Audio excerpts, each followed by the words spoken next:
It's time for Wise Money with Korhorn Financial Group with financial advisors Kevin Korhorn, Mike Bernard, and Josh Gregory. Welcome to another episode of Wise Money with Korhorn Financial Group, where every week we're helping you take your next wise step in your financial life. We're going to do that here today. Thanks for being with us. My name's Mike Bernard. Across from me in the KFG studios, Kevin Korhorn. Between us, as always, Josh Gregory. You know, we often get asked, how do I stack up compared to my peers financially? Well, unfortunately, a recent study revealed that on average, the millennial generation is lagging behind previous generations in savings. What are the implications of this? And what can you do to avoid lagging behind yourself? That and more coming up in this hour.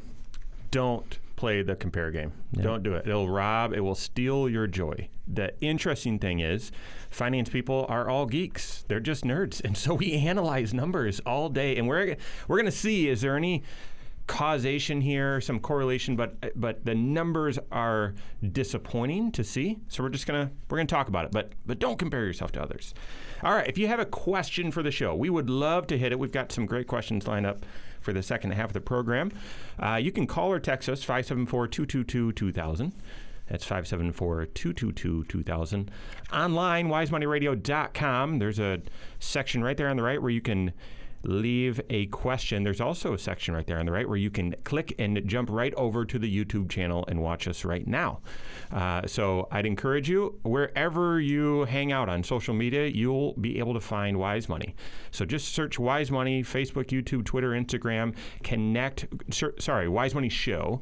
Connect with the show in whatever medium you prefer. You can even leave questions, comments that way and easily share it, all that sort of stuff. So all right. I hate to sensationalize headlines, but one in the Wall Street Journal caught my attention recently. And I'm just going to read the article title.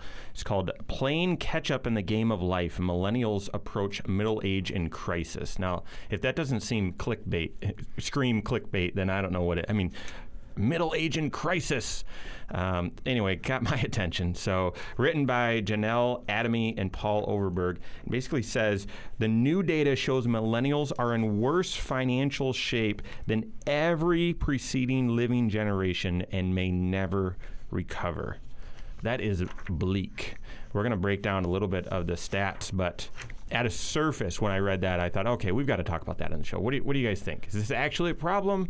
Not a problem? What are your initial thoughts? I was completely distracted by the millennials being called middle-aged.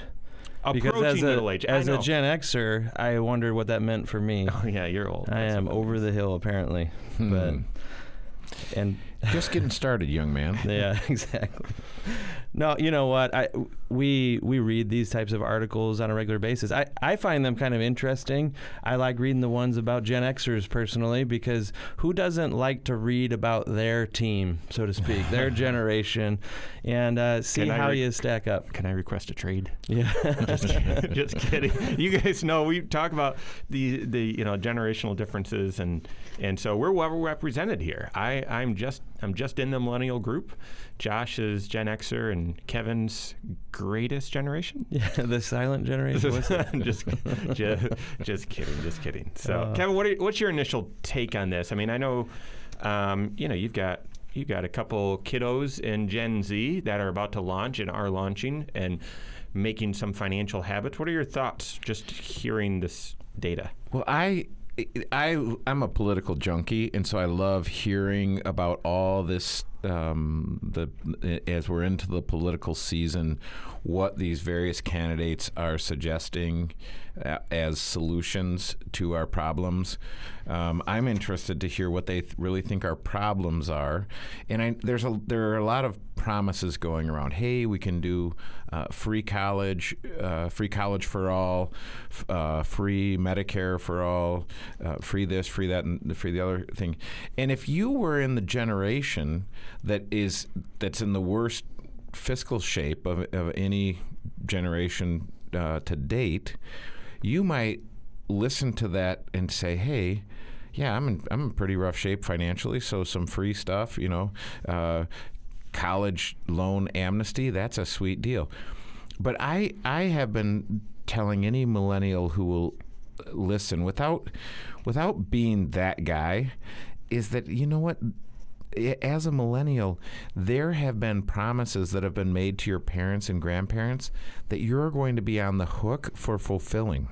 So you may not realize this, but you're going to be. So you need to get your balance sheet nearly perfected so that you'll be in a position when taxes have to go up or other things need to happen and you need to fulfill these commitments that have been made to your parents and grandparents. You actually financially can do that without sinking your own financial boat. You know, part of my concern, though, about hearing some of these types of statistics and these comparisons is it kind of pulls you into the trap of comparing one generation to another. And I don't think prior generations should be the benchmark that any of us should compare ourselves to. We shouldn't be comparing our life to our parents or our grandparents. Really, the standard or the measuring stick that we should use is my life unfolding the way that I expect it to or that I intend? Do I have a clear vision for where I want to go personally? And that's how my decisions today will influence where I want my life to go. Exactly. Right? And I'm glad that you brought up politics, though, Kevin, because a lot of folks would look at the millennial... I've never heard that before. I have never heard that statement. Can you say that again? Yeah, I'm glad you brought up politics, Kevin. Me too. Just once. That's enough. No, because you look at a problem like this and you have to decide, is this an individual's problem or is it a societal problem? And even if there are major disadvantages, you could try to go solve those, but I think we as individuals all have to decide for ourselves how we're going to approach this. I was actually just having a conversation with my kids, kind of preaching to them when they're in the back seat, we're in the car, I've got a captive audience, and I was telling them, literally, this was just yesterday, I believe that we are born at the best time in the history of the world. No doubt. And it doesn't matter which generation you're in. The fact that you're living right now, you have it better than prior generations in some way. So to go compare your balance sheet or your cash flow, your paycheck to other people is a distraction. Recognize that we have it really, really good, and don't use these things as an excuse to not make your life better. You're right. You're absolutely right. And I enjoyed hearing that. That's helping my perspective. And yet, it seems as though instead of appreciating where we're at, there's some groups of folks that are just happy to point out the things that aren't going right. And I actually, when I look at the data that actually sort of suggests that, even in this article, it says, someone is quoted saying, if we had zero student loans, we'd be married. But because of all our student loan debt, we're not married. And anyway, but all right, so what does the data actually say here? The millennial households have an average net worth of $92,000, or had that in just 3 years ago in 2016. The economy's been better. It's been improving over the last 2.5, 3 years.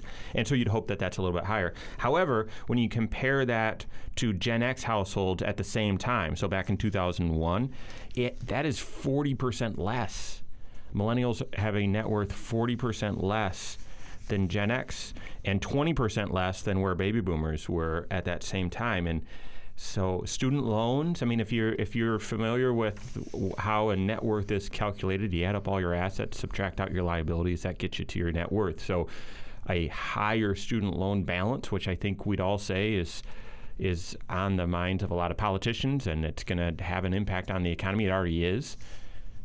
That's certainly would shrink that net worth. But also, there's some bad statistics about how much millennials are actually saving as well. So if you're not saving a lot and you have a little bit more debt, then that net worth is going to be lower. But 40% lower was surprising for That's me. right. And it could be just the fact that many millennials would prefer experiences over stuff. Mm-hmm. They would rather use the resources and enhance their life today than save.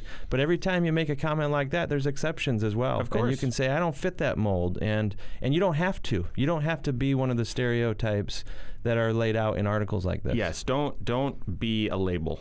yourself. And so, all right, so what other potential causes? What are the long-term consequences and effects? And then, again, on a personal level, don't be a label. Don't be part of the label. What should you do to not be part of this statistic? So that and more coming up here on Wise Money with Korhorn Financial Group.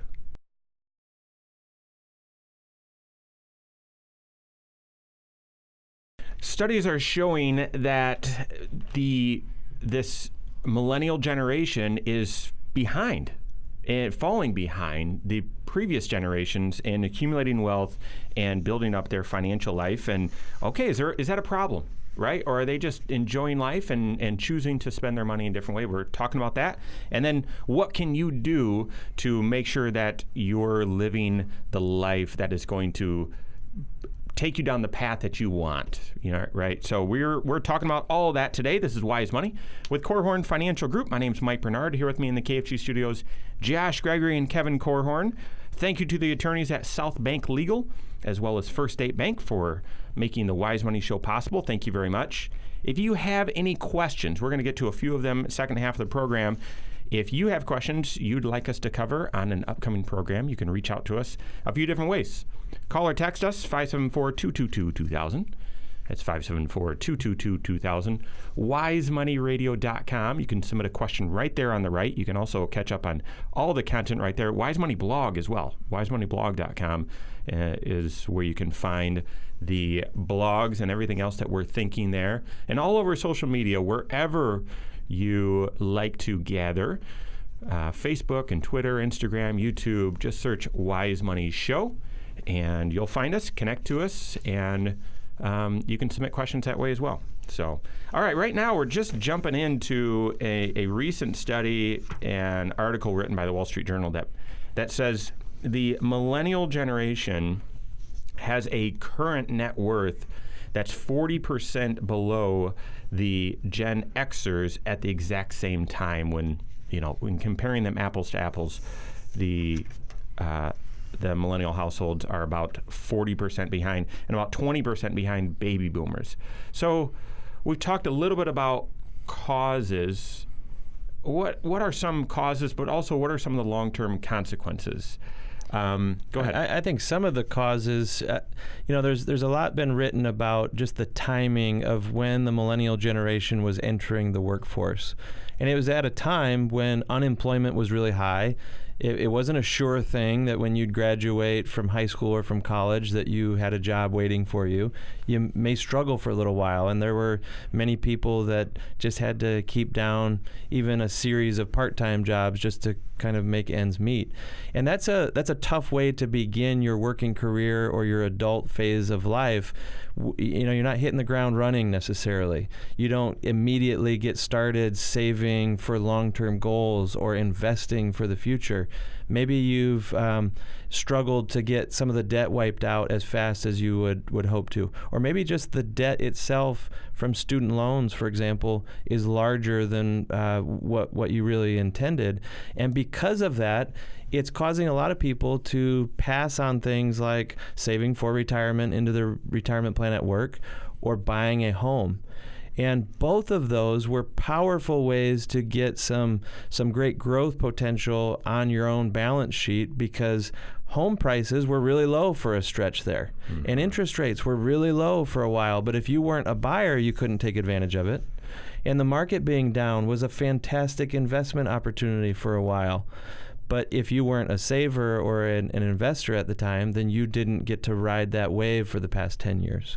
One of the things that the study points to here, which in fact I know some of our listeners are very, very astute in their research and academics in this very issue, so would have more insight than I would. But they talk about wage growth being a problem over the past 10 years as these millennials have entered the workforce, and I think that could be an issue.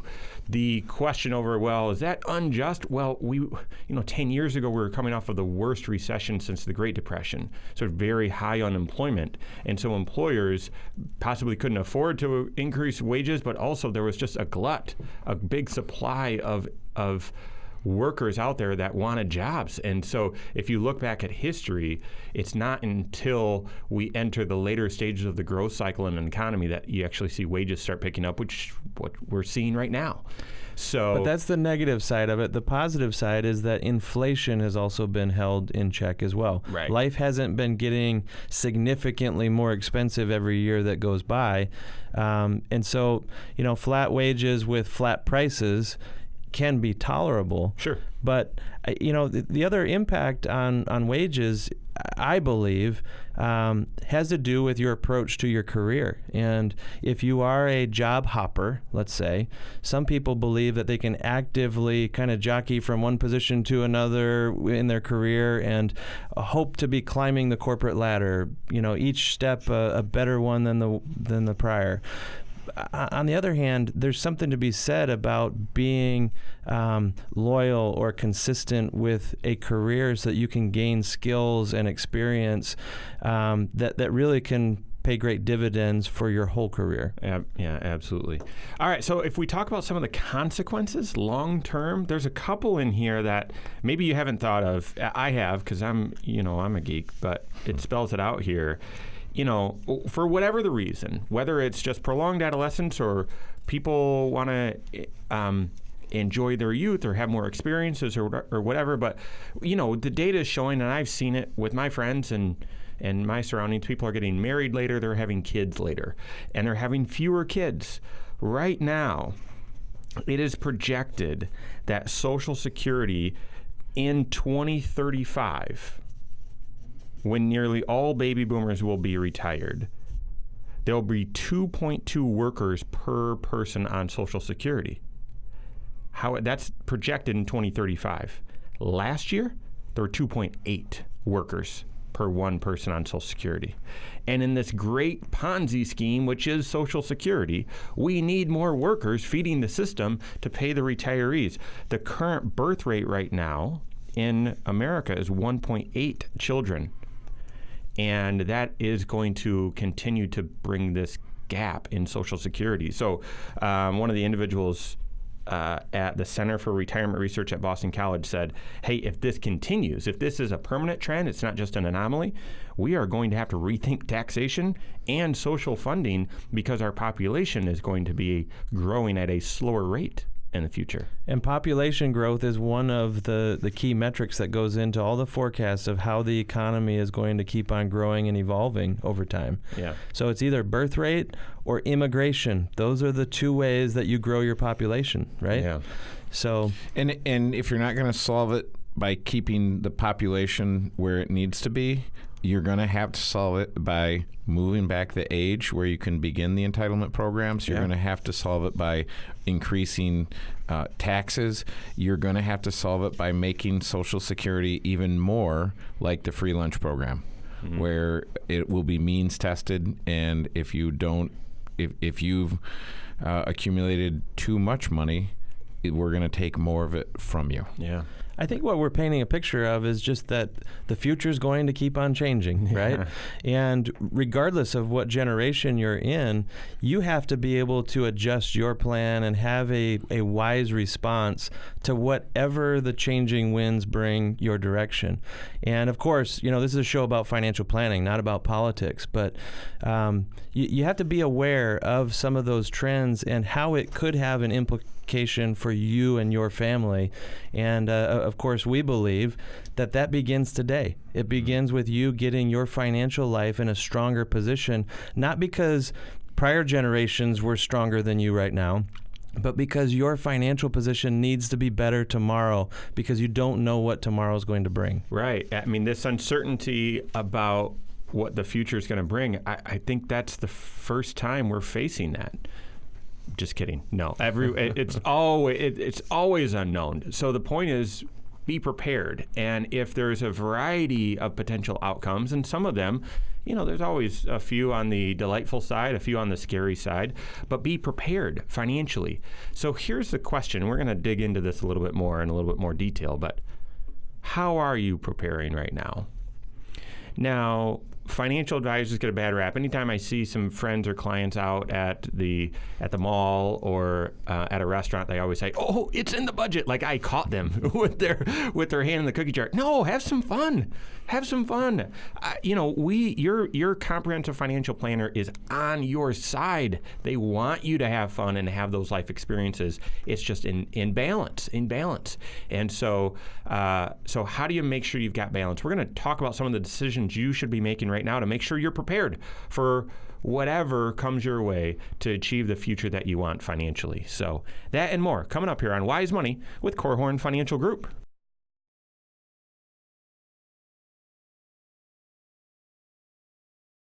No matter where you are in your financial life, today is a new day. And what's happened in the past, maybe even developed habits, guess what? We are hardwired. We can change them. So if your habits and your actions are bringing you on a path that leads you to the life you want, awesome. Keep doing it. If you think, oh no, I might not be, I don't like where this path leads, you can get on a different path today. We're going to talk to you about some things that you can do to get ready financially, make sure you have a stable financial position. This is Wise Money with Korhorn Financial Group. Thanks for being with us. My name's Mike Bernard. Here with me in the KFG studios, Kevin Korhorn and Josh Gregory. As always, we have been blessed with some amazing sponsors for the show. Bethel University Adult and Graduate Studies has been with us from the beginning. Thank you very much. As well as Diane Bennett and her Inspired Homes team serving Indiana and Michigan. Couldn't do it without you. Thank you very much. If you have any questions for the show or just want to connect with the show, you can do so a few different ways. Wherever you're at in social media, you can find Wise Money Show. Just search on YouTube, Facebook, Twitter, and I'd encourage you, whichever your favorite way is, connect to it, subscribe to it so that any content and all content that we're pushing out, you get notified immediately, you can catch up on. So whether that's a blog, whether that's a short instructional video, or whether that's a new episode of Wise Money, connect with us on those mediums wherever you do your social media, and we'll stay in touch. You can also leave questions right there as well, and we can go from there. If you are on your phone, want to call or text in a question, 574-222-2000. That's 574-222-2000. And then lastly online, wisemoneyradio.com. All right, so some new studies have come out showing millennials are sort of trailing behind previous generations at this point in their life, but there's hope. What should you be doing right now to make sure that you're building wealth and that you're on the right path financially? Well, I think that begins with making sure that you do have financial stability in your life. And that's one of the ways that you kind of build in the antidote for uncertainty of the future. Having strong financial reserves for the unexpected. I also look at, this was actually referenced in the article that the millennial generation, I believe, has more credit card debt than prior generations as well. Is the number around 10 grand, did I read? Yeah, 10,000 in credit card debt. Mm-hmm. If that's at an interest rate of 15% on average or more, you're bleeding a lot of interest and you're carrying a lot of obligations each month, because there may also be car loans and student loans still in your life as well. So becoming more aggressive at getting the debt wiped out so that you have more freedom, more control over your cash flow, I think is maybe the first step you should be thinking of. Yeah, I think about debt. Who were the guys in Las Vegas who had those tigers? Do you remember? Oh, Siegfried and Roy? Yeah. And I'm thinking, so these guys tried to kind of tame these tigers, and then one of the tigers did what tigers do. Yeah. And I'm thinking, people are like that with debt. They're like, well, I got this tiger here, but I can tame it, and I can get it to do tricks, and this sweater that's on sale, I'll put it on the card, and then I'll pay 18% interest on it. Well, guess what? That sale wasn't such a great sale after all, right, if I'm paying interest on it. So I think if I were you and I were a millennial, my go-to is always going to be, get a financial planner. And you might say, well, I'm not quite ready for that. Okay, well, then I'll give you a simpler and easier step. Go on the YouTube, and after you're done watching the Wise Money Show, go flip over to Simon Sinek and listen to him talk about your why. And I would do some introspection, and I'd say, what is my why? What is the big yes I am saying yes to? And when you are ready to get yourself in a position of financial power, then you can have a powerful why. You can have a powerful yes. What am I saying yes to? Because if I know what I'm saying yes to, it's much easier to say no to these other things. And you might need to say, for a season of life, I'm going to defer and delay gratification. Because a lot of folks have been on this, I'm going to defer and delay paying my student loan debt. I'm going to delay and defer these other things. No, I would get to a point where you are animalistic, and the tiger isn't going to be your pet. You're going to slay the tiger. It's gone. So you have to develop within you this hatred of debt. And that's a tool, so that's not necessarily a bad thing.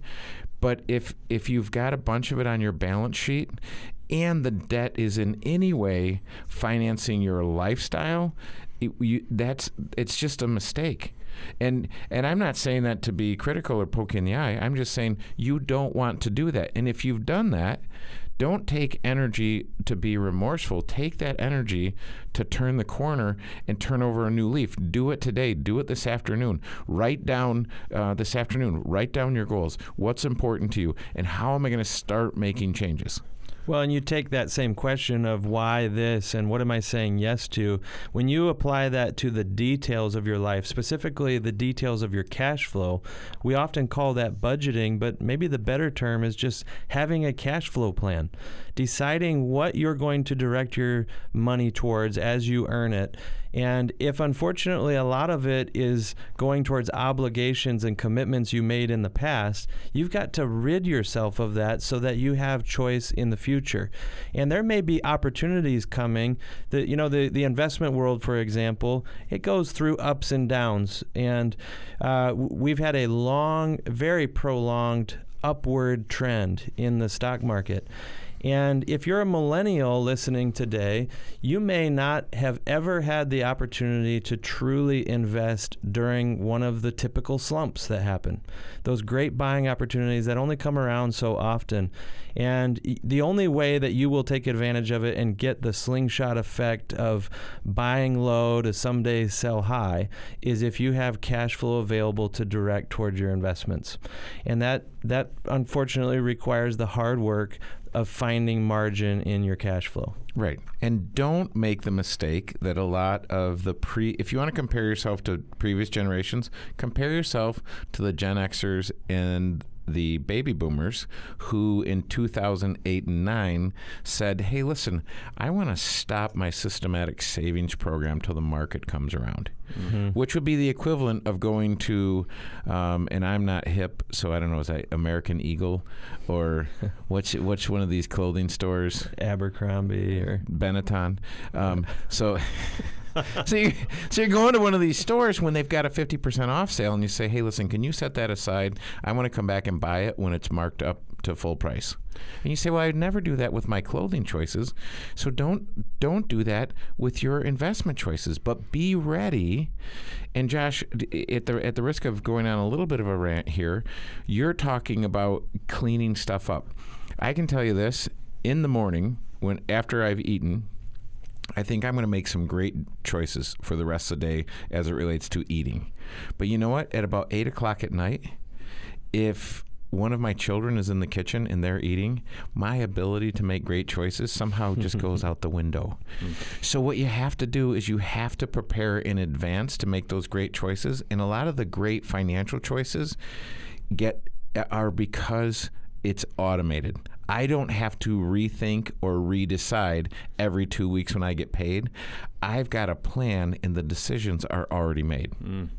So what you heard there is have an aggressive, I think Kevin said, an animalistic posture towards debt there, like a tiger. Don't be comfortable with debt. Slay that tiger. Build up reserves so you're prepared for whatever life throws at you. And then have margin in your life. Be a net saver. You might have heard this said before, pay yourself first. You might have heard, if you're married, live off of one income. There are just different catchphrases for just be a net saver. And then lastly, you heard invest in the market and do it automatically. And I would agree with all of those things, but if I'm keeping score, the one I like the most is you're never going to do those things if you don't have a great why, if you don't have a compelling future. If today's so good, you'll just keep living for today. So no, I'd encourage you to have a great why. So, all right, we've got several questions from fans of the show. We're going to jump into those next here on Wise Money with Korhorn Financial Group.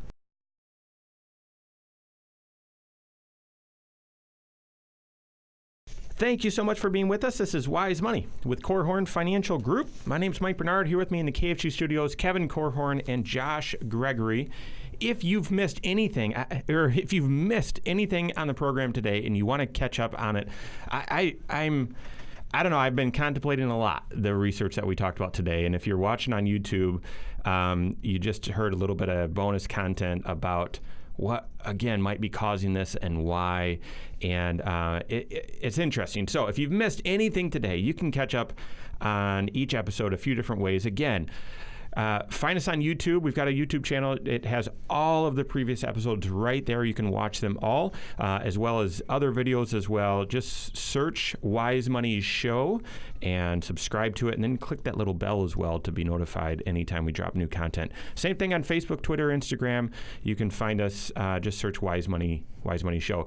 Every episode is podcast as well. I listen to, at least one, if not two podcasts a week. If that's you as well, you can find us. Just search Wise Money Show or Wise Money Show. You can find us right there wherever you listen to podcasts.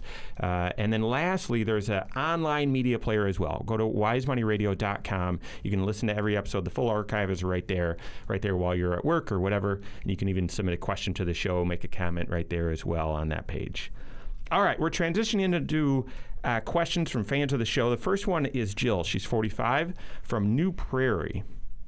My son just graduated and is about to head off to Ball State here any day now. The money that I'm planning on using to pay his first semester, should I quickly sneak that into a 529 plan, or do I just pay the bill? I mean, you got to make that decision right now. Right. And I can tell, Jill, you've been listening to this show for a while, because every so often we remind folks about how the 529 plan works and some of the unique features of it here in Indiana. So assuming you're in New Prairie, Indiana, not some New Prairie, Iowa or something, in Indiana, 529 plans have an extra special feature to them, because when you contribute to the college choice 529 plan in the state, you get a little bit of a tax break. It's a tax credit on your Indiana tax return. And I say a little bit, but it's actually a really lucrative deal here. It's 20% of the first $5,000 that you contribute. So if you've got $5,000 saved up and it's all teed up and ready to be sent to Ball State here in the fall or late summer, it's wise of you to pause and say, you know what, should I be funneling this money through the 529 plan first? Mm-hmm. And that is definitely a recommendation that we often make to folks. And you might think, well, that's not what a 529 plan is built for, though, is it? And you're right. It was built to be a savings vehicle for future expenses, but there is this loophole that exists, and they haven't closed it. It's still something you can take advantage of. You can put the money in and pull it right back out for immediate expenses. Michigan closed the loophole. So if it's New Prairie, Michigan, I don't think there is one. Although there are some interesting cities in Michigan. Christmas. Yeah, Michigan. Yeah. There's one HE double hockey sticks is Michigan as well. Yep. And Gay Michigan. We used to go to the Gay Parade it's in the Upper Peninsula. Interesting. 4th of July is awesome. Got it. And a little town called Kentwood. Kentwood as well. But in Big Rapids. But, there's a Michigan City in Indiana. Oh, that's Who would have crazy. thought? So I think, am I cutting you off? Well, just that in Michigan, if you contribute, you can get a tax deduction, but that deduction is offset by any withdrawals you make from the 529 plan. Not so in Indiana. They give you the benefit on the contribution. So just to get you caught up, if you are this is a jargon-free zone, so if you're not familiar with what we're talking about, a 529 plan is an education savings plan, but they're state-specific. So you say, well, why are we talking about the Indiana versus the Michigan versus the Illinois? They're all different, and the benefit to each of them, to saving into each of them, is different. So the original idea was I can take after-tax money, invest it, it can grow tax-deferred, and then when I pull it out for higher education, I don't pay any tax on the growth of that money. So then in a normal scenario, if you said, hey, my son's going to school this fall, go Cardinals, should I put money into a 529 plan? You'd say, well, no, do not mess around with that. Because it's not going to grow. You shouldn't invest it where it would grow. You're using the money. So Right, but because of the credit in Indiana, if you haven't put if you pay taxes in the state of Indiana, if you haven't put $5,000 in to capture the maximum $1,000 credit, then you should do that. But when you do that, make sure you don't put it into one of the investment options. Make sure you put it into the college savings, the college tuition portfolio, or exactly what something safe that's not going to be fluctuating with the markets, right? But it's been interesting to watch how this evolves, because you used to think, well, I'm only going to do a 529 plan if I've got a long term, and what do I do? Well, now in the state of Indiana, here are a couple other interesting uses for the 529 plan. So we have lots of folks that we serve who are Amish, and typically they're done with school in the 8th grade. But they changed in 2018. Up to 2018, you could only use a 529 plan without any of the penalties if you were using it for higher education. Well, that for most of our Amish friends, that took them out of the running for it to make sense to have a 529 plan. But now, if you live in the state of Indiana, you can use that money for K through 12. So I'm talking to parents who are saying, what do I do? I know I'm going to want my child to go to Stanley Clark School, my 1-year-old. And I'm saying, well, if you want him to go to Stanley Clark School, then make sure you're putting that money in the 529 plan, but don't put it in the investment one, because you could be using that in 5 years. Yeah. So there are some interesting planning approaches to using the 529. I've even with my son Caleb, who recently graduated, and some of his friends who have graduation money, but they also have a job. Well, what should I do with this money? You should look at what your state income tax bill is going to be for 2019, and maybe you should put just a little bit, maybe not the whole $5,000, but enough money that your state income tax bill would be absorbed by that credit. Yeah, you're kind of hitting on some of these late stage college planning ideas, which is your son Caleb's situation. It's also the scenario that Jill played out as well. And it's always interesting. We have lots of new folks who come into our office for the very first time. They've never worked with a financial advisor, and it's often as parents are launching kids from the nest, they're finishing out the college years, and they want to start turning their attention to retirement. So we'll often meet people in their 50s who are finishing up those college years, and they've never done exactly what Jill is talking about. This idea of making contributions into the 529 plan, even while your kids are in school, gets missed all the time. Yeah. And so if you have college anywhere on the horizon, out in the future, or present day right now, like Jill's situation, I hope that you are seeking out the help of a financial advisor who can not only listen to those huge goals that you have of educating your kids and getting them a great start in life, but your own retirement as well. And how do you formulate a plan that considers all of it and takes advantage of any of the tax savings opportunities available to you? That's really what financial planning is all about. And Jill, you asked such an amazing financial planning question. Thank you for giving it to us today. I can't help but draw the connection with this question to the rest of the show. Mm-hmm. That, Jill, you're in a position where you're able to, it sounds like, help with college and will be paying a little bit out of cash flow. And you're looking for a tax benefit. Oftentimes people come in to our office and saying, how can I save money on taxes? We need money. I mean, you actually need to have some money that you're going to defer or do something with in order to get a tax break. Another way of saying that is you need to delay some gratification. You need to take some money that you're not going to spend right now and put it somewhere else. And so don't associate with labels, but you millennials that statistically are falling behind, no, get ready, get your financial house in order so that you have the ability to say yes to some pretty awesome tax benefits in the future. So, all right, that's all the time we have for today. On behalf of myself and Kevin Korhorn, Josh Gregory, and all of us at KFG, have a great weekend. We'll see you next Saturday for Wise Money with Korhorn Financial Group. Securities offered through Silver Oak Securities, member FINRA/SIPC. Advisory services offered through KFG Wealth Management, LLC. Doing business as Korhorn Financial Group. KFG Wealth Management, LLC and Silver Oak Securities Incorporated companies are unaffiliated.